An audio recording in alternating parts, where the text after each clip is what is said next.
لن تكون هناك وصفات مكتوبة باليد. وداعا للوصفة العلاجية المكتوبة بخط اليد ومشاكلها والحديث عن علاقة بين الطبيب والصيدلي، وأهلا بالوصفة العلاجية الإلكترونية المطبوعة. منصة وصفتي هي منصة إلكترونية محكمة تصدر من خلالها الوصفات الطبية في العيادات الطبية الخاصة في العراق. منصة وصفتي أطلقتها اليوم نقابة أطباء العراق. هذه المنصة راح تكون معنية بالوصفات العلاجية الإلكترونية المعتمدة اللي تمكن المريض من صرف العلاج من أي صيدلية. سابقا كان أكو حديث أنه أكو بعض الوصفات الطبية تكون مشفرة بين الطبيب والصيدلية، وحصرا تأخذ العلاج من هاي الصيدلية.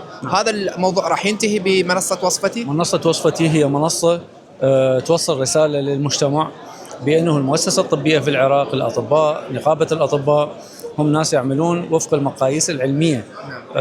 التشفير هو ليس ضمن المقاييس العلمية، ولذلك احنا ننتج نظام واضح شفاف قابل للتطبيق والاستخدام في كل العيادات وفي كل الصيدليات. توثيق الوصفات العلاجية وعدم الوقوع بالأخطاء وتعزيز التعاون بين الطبيب والصيدلي والمريض، بالإضافة إلى توفير فرصة للتواصل بين النقابة والأفرع والأطباء. هذا كله راح يكون من خلال تطبيق وصفتي. ومستقبلا نقابة الأطباء راح تنتقل انتقالة رقمية، وراح تكون نقابة رقمية بالكامل.